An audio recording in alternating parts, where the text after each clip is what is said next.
Hello friends, welcome to GS now. दोस्तों, जैसा कि जानते हैं आप, यूपी ट्रिपल एससी पेट का एग्ज़ाम 28 और 29 अक्टूबर को होने वाला है। एक महीने ही लगभग डेट बचे हुए हैं। तो इसके मद्देनज़र हम लोग रखते हुए 6 मंथ्स का करंट अफेयर शुरू कर रहे हैं। ये करंट अफेयर्स जो होंगे बहुत ही इंपॉर्टेंट टॉपिक के होंगे। 5 से 7 वीडियो आएंगे इसके रिलेटेड, और इसमें कंसाइज तरीके से सारे चीज़ों को कवर करने की कोशिश की जाएगी। तो इसके लिए आप लोग बने रहें। जो भी दोस्त हमारी यूपी ट्रिपल एससी की तैयारी करने वाले हैं, पेट के लिए तैयारी कर रहे हैं, पेट 2023 के लिए लगे हुए हैं, वो ज़रूर इसको वीडियो दें, क्योंकि इसको ना देखना आपके लिए थोड़ा सा नुकसानदायक हो सकता है। क्योंकि इससे करंट अफेयर से रिलेटेड ठीक ठाक टॉपिक जो भी आएंगे इससे ज़रूर आपको मिल जाएंगे, ऐसी हम लोगों की कोशिश है।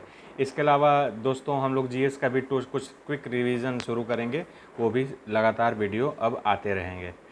ठीक है, तो चलिए सीधे अब वीडियो शुरू करते हैं। ये वीडियो दोस्तों हम लोग घटना सार, ये 6 मंथ का जो हम लोग बता रहे हैं करंट अफेयर रखेंगे, ये घटना सार से हम लोग कवर कर रहे हैं। तो घटना सार मैगजीन से ये पूरा कवर होने वाला है। तो चलिए शुरू करते हैं।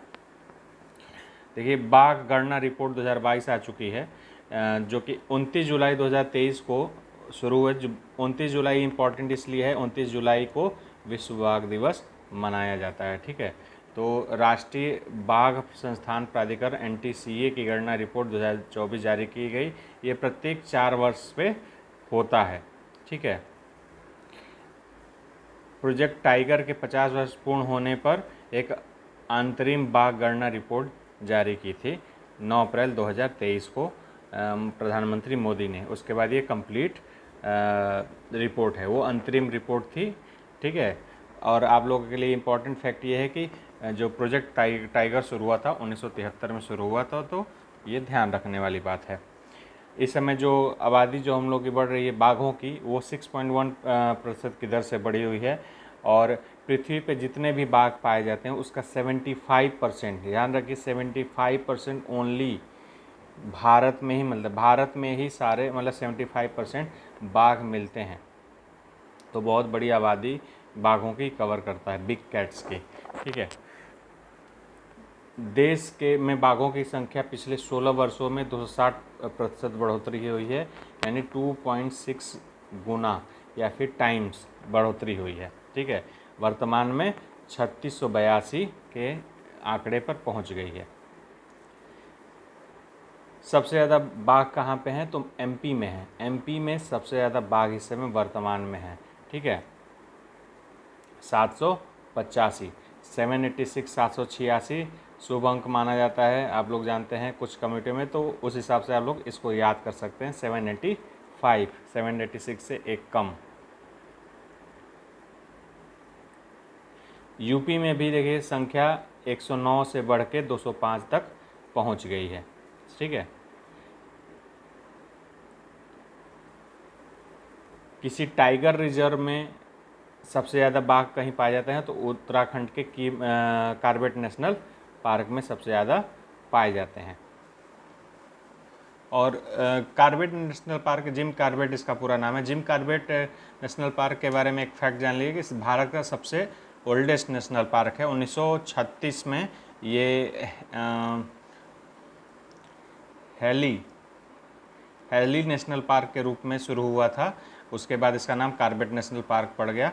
और ये जो कार्बेट नेशनल पार्क है उसमें, मतलब कार्बेट रिजर्व है, उसमें सबसे ज़्यादा एक साथ, मतलब ज़्यादा, सबसे ज़्यादा किसी टाइगर रिजर्व में पाए जाते हैं बाघ, तो वो हैं कार्बेट नेशनल पार्क या कार्बेट रिजर्व में। ठीक है, और टोटल ध्यान रखने बात है, 53 टाइगर रिजर्व हैं इस समय भारत में। 53 टाइगर रिजर्व भारत में वर्तमान में हैं।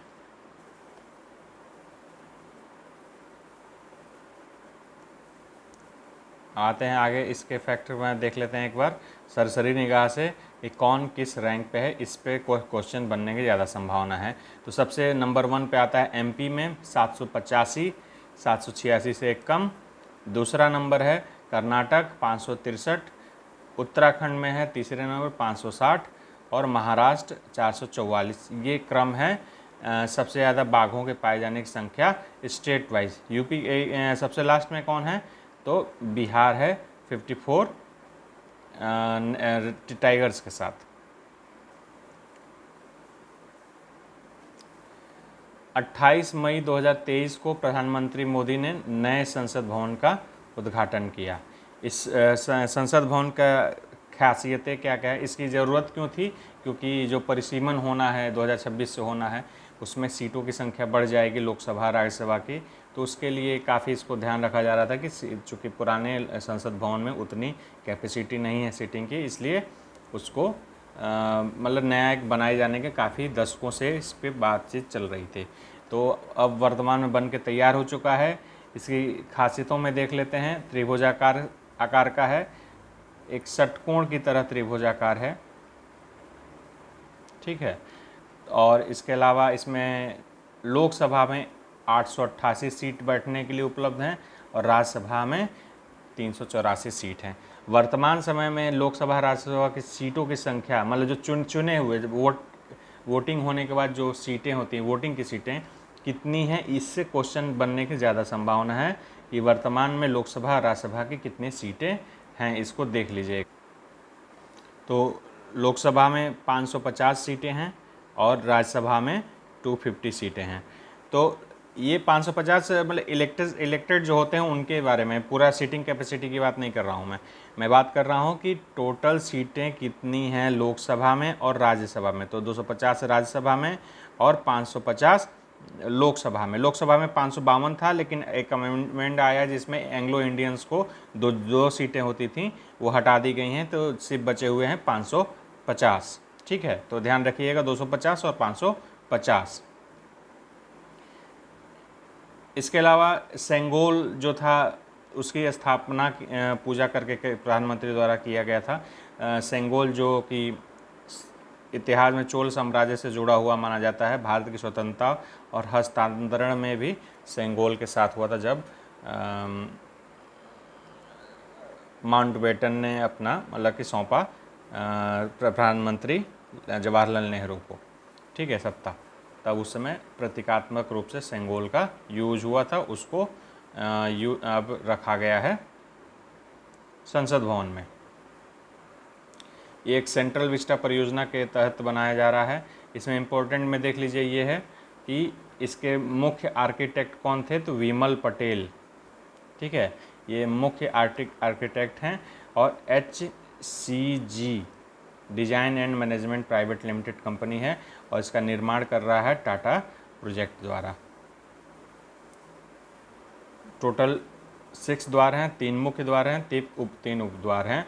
इसमें ये देखिए इंपॉर्टेंट चीज़ है, लोकसभा का जो थीम है मोर है, राष्ट्रीय पक्षी मोर, और राज्यसभा का जो थीम है वो कमल है, ठीक है। और इसके एक प्रांगण में बरगद का वृक्ष भी लगा हुआ है बीच में, जैसे ये ट्रायंगल में है, बीच में एक लगा हुआ है बरगद का पेड़ भी। नेविगेशन उपग्रह NVS-01 का सफल प्रक्षेपण किया गया है। नेविगेशन जो है हमारा सिस्टम, उसका सफल प्रक्षेपण, मतलब ये पहले से ही चल रहा था। ये जो NVS-10 भेजा गया है भू समस्थानिक स्थानांतरण कक्ष में, यानी जियो सिंक्रोनस ट्रांसफ़र ऑर्बिट में स्थापित किया गया है, ठीक है। हमारे जो नेविगेशन सिस्टम का नाम क्या है, नाविक, ठीक है। इसी तरह अमेरिका के नेविगेशन सिस्टम का क्या नाम है, ग्लोबल पोजिशनिंग सिस्टम, यानी कि GPS हम लोग हर चीज़ में बोलते हैं, मोबाइल हर चीज़ में GPS क्या है, तो उसका फुल फॉर्म है ग्लोबल पोजिशनिंग सिस्टम, जो कि अमेरिका का असल में सिस्टम है। उसको एज ए वर्ड में भी अब हम लोग यूज़ करते हैं नेविगेशन सिस्टम के लिए। पहले जो नाविक है वो Indian regional navigation satellite system नाम था, इसको ही बदल के नाविक कर दिया गया, ठीक है। इसमें टोटल 7 उपग्रह हैं, 7 स्थापित हो चुके हैं अपनी कक्षा में और नाविक पूरी तरह से काम भी अब कर रहा है। बेंगलुरु को वर्ल्ड सिटीज़ कल्चर फोरम में शामिल कर किया गया है। यह ऐसा शामिल होना है, भारत का पहला शहर है, भारतीय शहर है। बेंगलुरु को कहाँ शामिल किया, वर्ल्ड सिटीज़ कल्चर फोरम में, ठीक है, WCCF।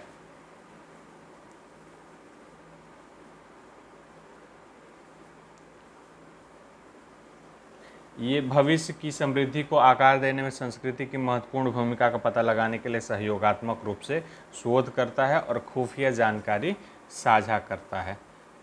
ठीक है, ऐसा ये भारत बेंगलुरु जो है वो शामिल होला 41 41वां शहर। इससे पहले बहुत ही महत्वपूर्ण अन्य शहरों को शामिल किया जा चुका है। अनबॉक्सिंग बेंगलोर नामक सहयोगी परियोजना के हिस्से के रूप में मल्टीमीडिया संपत्तियों के माध्यम से प्रदर्शित किया गया संस्कृति सार को। ठीक है, इसके अलावा अगला देखते हैं, न्यूनतम गारंटी विधेयक पेश करने वाला राजस्थान पहला राज्य बन गया है जिसने मिनिमम आय का गारंटी दिया हुआ है। ठीक है, इसमें तीन असल में मूल रूप से तीन श्रेणियां हैं, न्यूनतम गारंटीड आय का अधिकार, गारंटीकृत रोजगार का अधिकार और गारंटीकृत सामाजिक सुरक्षा पेंशन का अधिकार। मतलब गारंटी एक न्यूनतम आय का आपका फिक्स होगा, आय इतनी मिनिमम किसी चीज़ के लिए मिलना चाहिए, वेज मिलना चाहिए, वो फिक्स है।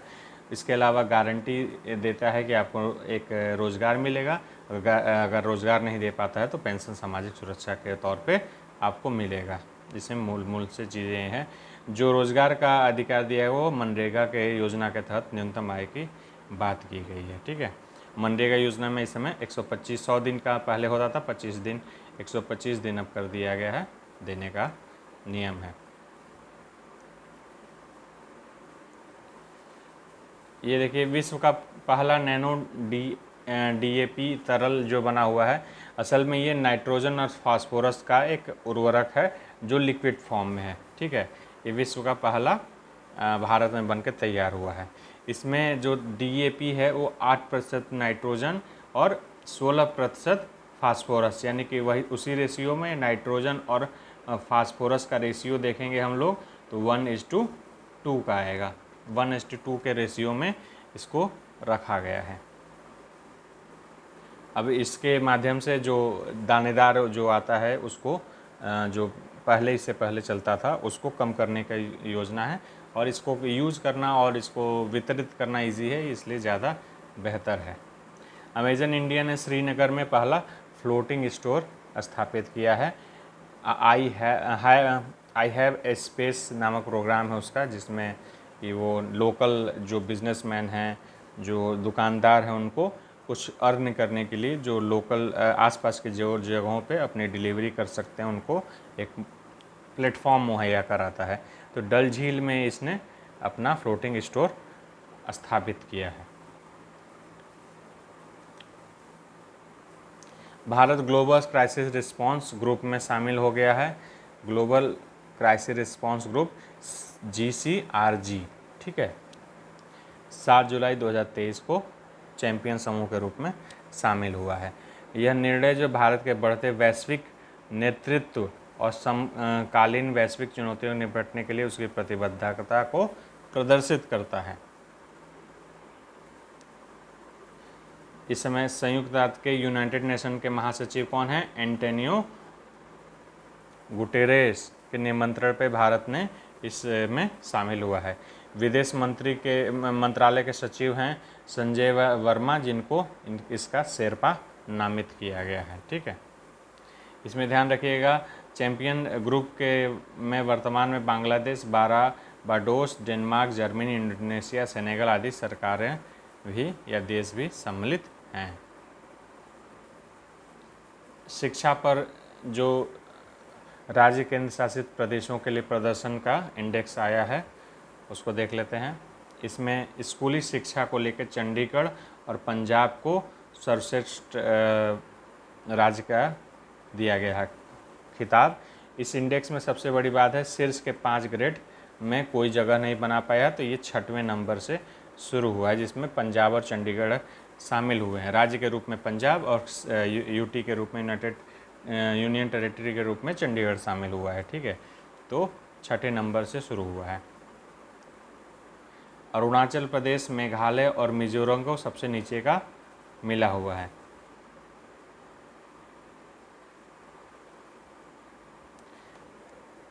आप लोग जानते हैं कि भारत ने 36 राफेल खरीदे हुए हैं फ्रांस से, राफेल हवाई जहाज़। इसके अलावा 26 राफेल विमान और 3 पनडुब्बियां और खरीदने का प्रस्ताव की मंजूरी दी गई है। ये जो पनडुब्बियां हैं स्कॉर्पियन श्रेणी की है, पारंपरिक पनडुब्बियां हैं ठीक है। इसको डीएसी ने इसकी मंजूरी प्रधानमंत्री मोदी फ्रांस यात्रा के दौरान कर दी थी। इससे पहले 36 और ये प्लस 26 और हो जाएंगी हमारे पास राफेल विमान, जो कि बहुत ही उन्नत क्वालिटी का विमान है। ठीक है। इसके अलावा 3 पनडुब्बियां भी भारत खरीद रहा है फ्रांस से। दुनिया में टॉप 500 सुपर कंप्यूटर्स की लिस्ट आई है, जिसमें एरावत भारत का जो सबसे तेज़ चलने वाला कंप्यूटर है वो 75वें स्थान पे आया है, 75 स्थान पे आया है। सीडैक पुणे में स्थापित है एरावत। ठीक है। ये सुपर कंप्यूटर जो भारत का सबसे फास्टेस्ट है। तो देख लेते हैं ज़रा लिस्ट विश्व की सबसे ज़्यादा फास्टेस्ट सुपर कंप्यूटर्स की। इससे क्वेश्चन बनने की संभावना अच्छी खासी है, तो एक पूछ सकता है, इस टाइप के क्वेश्चन पेट में आते हैं। तो सबसे फास्टेस्ट है फ्रंटियर, अमेरिका में है स्थापित। फुकागो ये बहुत सालों तक नंबर 1 बना रहा, अब इसको फ्रंटियर ने तोड़ते हुए नंबर 1 स्थापित किया है, तो दूसरे जगह पे आ गया है। हमको लग रहा है 1.5 या 2 साल तक फुकागो बना रहा नंबर 1 पे, अभी आ गया है अमेरिका का फ्रंटियर। ठीक है, इन दोनों को ध्यान रखिएगा। संघाई सहयोग संगठन जो हुआ था वर्चुअली रूप से भारत की मेज़बानी में आयोजित किया गया 4 जुलाई 2023 को। इसमें सबसे बड़ी महत्वपूर्ण चीज़ क्या रही, तो ईरान को एससीओ का नया सदस्य घोषित कर दिया गया है, नया सदस्य बना दिया गया है। ठीक है। और ईरान के जुड़ने से अब टोटल संख्या जो हो गई देशों की वो 9, अब तक 8 थे एससीओ में, अब 9 देश हो चुके हैं संघाई सहयोग संगठन में। ठीक है, तो 9 देश हो चुके हैं। इसके अलावा एससीओ के राष्ट्राध्यक्षों ने नई दिल्ली घोषणा पत्र भी जारी किया। इसमें अलगाववाद, उग्रवाद और आतंकवाद की ओर से ले जाने वाले कट्टरपंथ का मुकाबला करने के लिए सदस्य देशों की प्रतिबद्धता की पुष्टि की गई है तथा कट्टरपंथ का मुकाबला करने में सहयोग और दूसरा डिजिटल परिवर्तन के क्षेत्र में सहयोग शामिल है। ठीक है। इसके अलावा महत्वपूर्ण चीज़ ये है, देख लीजिए, सदस्य देशों ने 2024 को एससीओ पर्यावरण वर्ष घोषित किया है। जम्मू कश्मीर में मानसिक स्वास्थ्य को समर्पित कर भारत का पहला चैटबॉट टेलीमानस लॉन्च किया गया है। मानसिक स्वास्थ्य को ध्यान में रखते हुए चैटबॉट को इंट्रोड्यूस किया गया है। टेलीमानस जो है चैटबॉट लॉन्च किया गया, वो जो स्वास्थ्य परामर्शदाताओं, नैदानिक, मनोवैज्ञानिक और सलाहकारों की 24 घंटे सेवाएं सुनिश्चित करेगा। ठीक है। टेलीमानस संकटग्रस्त लोगों के साथ तुरंत बातचीत शुरू करेगा। जम्मू कश्मीर में J&K हेल्थ कॉन्क्लेव के समय इसको उद्घाटन किया गया था। अच्छा देखिए, एक चीज़ छोड़ दिया है मैंने एससीओ में, ध्यान दीजिएगा। एससीओ का 2024 का जो सम्मेलन होना है 24वां, ये 23वां था, 24वां होना है, वो होगा अस्ताना में। इसको याद रखने में एससीओ कौन सा बैठक था ये ध्यान रखना है, जो वर्ष चल रहा होगा वही बैठक होगा। ये एकदम रैंडम, मतलब कि कंटिन्यूस चल रहा है। तो 2023 था, तो 2023 में भारत में हुआ, तो 23वां ये बैठक था, और 2024 में 24वां बैठक होगा अस्ताना कजाकिस्तान में। ठीक है। चैटबॉट वाला मैंने बता दिया। अब आगे देखते हैं। दुनिया की सबसे बड़ी ऑफिस बिल्डिंग भारत में बनी है, ये भी इम्पोर्टेंट, ये आ सकता है एग्ज़ाम में पूछ सकता है, इसको काफ़ी संभावना है। सूरत में बना हुआ है, ये हीरो के व्यवसाय से जुड़े हुए लोगों के लिए एक बनाया गया ऑफिस है। इस इमारत में हीरे के व्यवसाय से जुड़े कटर्स, पॉलिशर और व्यापारी वर्ग के लिए सभी सुविधाएं उपलब्ध कराती हैं। इस बिल्डिंग का नाम रखा है सूरत डायमंड बोर्स। ठीक है। 65,000 कर्मचारी इसमें काम कर सकते हैं। इस इमारत का क्षेत्रफल 67 लाख हेक्टेयर फीट का है। ये 15 मंजिला इमारत है और आयताकार संरचना में जुड़ा हुआ है एक दूसरे, मतलब कुछ बिल्डिंगों बनाए गए हैं। इसके अलावा डायमंड बोर्स से पहले जो पेंटागन है अमेरिका में, ये वहाँ का डिफेंस का बिल्डिंग है, उसको माना जाता था कि सबसे बड़ा बिल्डिंग है, लेकिन अब उसको आगे पीछे छोड़ते हुए बन गया है भारत का सबसे बड़ा, विश्व का सबसे बड़ा ऑफिस बिल्डिंग, जिसमें 65,000 की कैपेसिटी है कर्मचारियों को काम करने की। अब पेंटागन का जो था वो 26,000 कर्मचारियों को काम करने की क्षमता थी वहाँ पे। भारत के पहले स्वदेशी परमाणु रिएक्टर संचालन गुजरात में प्रारंभ हुआ है। ठीक है, गुजरात के काकरापाड़ा परमाणु ऊर्जा परियोजना जो है भारत स्वदेशी ऊर्जा परियोजना में विकसित 700 मेगावाट की ऊर्जा उत्पादित करेगा। यह इसे असैनिक परमाणु क्षेत्र में भारत की एक बड़ी उपलब्धि माना जा रहा है। ठीक है, ये देखिए हैवी वाटर जो तकनीक है उसी पे बनाया हुआ है, जो कि कंट्रोल करता है रिएक्शन को, कंट्रोल करता है परमाणु रिएक्शन को, उसी तकनीक पे बना हुआ है। भारी जल रिएक्टर है 700 मेगावाट का। इसमें प्राकृतिक यूरेनियम का प्रयोग किया जाता है और शीतलक के रूप में, मॉडरेट के रूप में भारी पानी या फिर हैवी वाटर का प्रयोग किया जाता है। इसके अलावा राजस्थान के रावत भाटा और हरियाणा के गोरखपुर में भी परमाणु ऊर्जा संयंत्रों का निर्माण चल रहा है। ठीक है,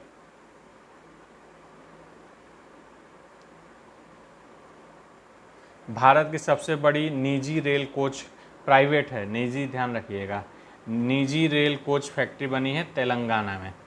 ठीक है, ये कहाँ बनी है? ये इस फैक्ट्री का नाम है मेघा रेल कोच फैक्ट्री। ठीक है, कोंडाकल गांव में हुआ है। Megha servo drives private limited और स्टैंडलर रेल एंड यूनाइटेड इंटरप्राइज द्वारा निर्मित फैक्ट्री का उद्घाटन मुख्यमंत्री के चंद्रशेखर राव ने किया।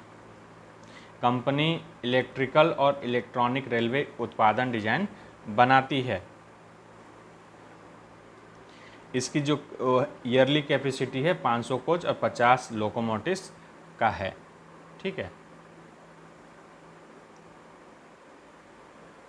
जम्मू कश्मीर में बलिदान स्तंभ की आधारशिला रखी गई। अमित शाह ने 24 जून को जम्मू कश्मीर में बलिदान स्तंभ का निर्माण का उद्घाटन किया था। यह स्मारक स्मार्ट सिटी परियोजना का एक हिस्सा है। स्मारक का उद्देश्य उन साहसी शहीदों का सम्मान करना है जिन्होंने देश के लिए सर्वोच्च बलिदान दिया है। यह स्मारक कश्मीर के लाल चौक स्थित प्रताप पार्क में निर्माणाधीन है। स्किल्ड इंडिया ने जम्मू कश्मीर की नामदा कला को पुनर्जीवित किया है। नामदा शिल्प है जिसको फिर से रिबर्न किया गया है। ठीक है, यूनाइटेड किंगडम को निर्यात किए गए नामदा कला उत्पादों का पहला बैच हाल में अभी जस्ट भेजा गया। ये कालीन से जुड़ा हुआ चीज़ है, कालीन से जुड़ा हुआ कला है या, ठीक है, हस्तशिल्प एवं कालीन क्षेत्र से जुड़ा हुआ है।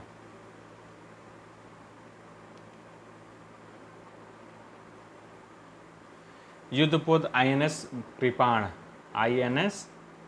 कृपाण को उपहार स्वरूप वियतनाम को दिया गया। बहुत महत्वपूर्ण है ये भी, क्योंकि भारत पहली बार किसी को युद्धपोत गिफ्ट कर रहा है। तो आईएनएस कृपाण को दिया गया, सेवा मुक्त कर दिया गया और हथियारों से लैस करते हुए वियतनाम पीपुल्स नेवी को सौंप दिया गया। यह जहाज वियतनाम के कैन रेम नौसेना अड्डे पर एक आयोजित समारोह हुआ था, वहाँ पे सौंपा गया। यह पहला अवसर है जब भारत ने किसी मित्र देश को पूर्ण परिचालित युद्धपोत को उपहार स्वरूप दिया है। मतलब कि वर्किंग कंडीशन है पूरी तरह से, उसमें मेंटेनेंस या किसी चीज़ की आवश्यकता नहीं है, वर्किंग कंडीशन में है, जिसको एक मित्र देश को भारत ने पहली बार गिफ्ट किया है।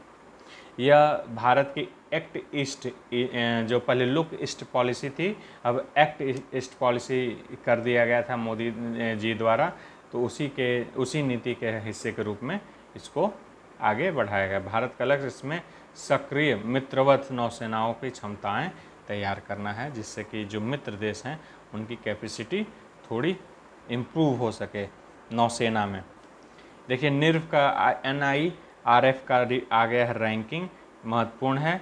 हर साल लगभग क्वेश्चन इससे कुछ ना कुछ रहता है। इसमें ध्यान रखिए ओवरऑल कॉलेज एक होता है, इसमें कॉलेज का क्या है रैंकिंग और यूनिवर्सिटी का क्या रैंकिंग है।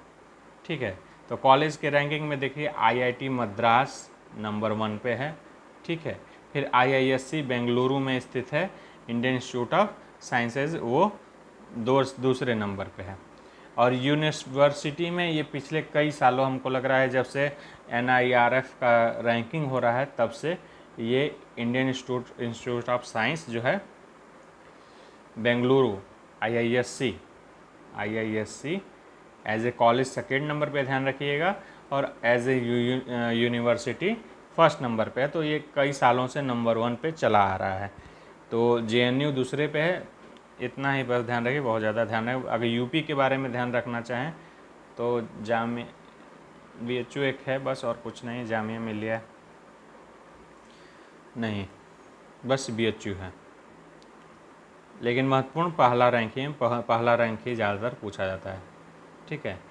प्रधानमंत्री मोदी ने एक मिलेट्स यानी मोटे अनाजों के लिए एक गीत लिखा है और उसकी आवाज़ भी दी है, अबेंडेंस इन मिलेट्स, ठीक है। ये कौन गायिका हैं? फालू या फाल्गुनी शाह जिनका पूरा नाम है।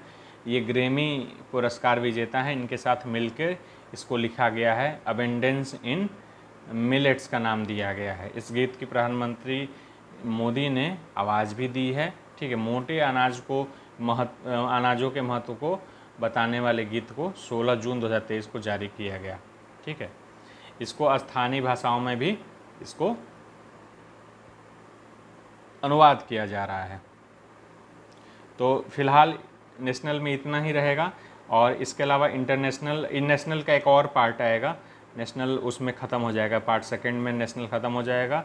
और इसके बाद जो भी आएंगे पार्ट्स, कोशिश यही रहेगी कि जैसे इंटरनेशनल आता है तो एक ही वीडियो में वो ख़त्म हो जाए, या फिर साइंस का क्षेत्र का आता है या पर्यावरण का आता है, उस साइंस पर्यावरण को कोशिश करेंगे कि एक ही में रखें, वो एक ही वीडियो में ख़त्म हो जाए। और इसके अलावा दोस्तों हम लोग RO के लिए भी कुछ टेस्ट सीरीज़ प्लान कर रहे हैं, free of cost test series plan कर रहे हैं। इसके अलावा कुछ कोर्सेज शुरू करने वाले हैं आगे आने वाले समय में, तो इसके लिए भी दोस्त हमारे साथ जुड़े रहें। टेलीग्राम लिंक का को ग्रुप में मिल जाएगा, टेलीग्राम का लिंक मिल जाएगा, उस ग्रुप में ज़रूर जुड़ें। जो भी इंपॉर्टेंट चीज़ें होती हैं, फैक्ट्स होते हैं, PDFs होते हैं, उसमें ज़रूर शेयर किया जाता है। तो मिलते हैं नए वीडियो में, तब तक के लिए take care. Thank you for watching GS now.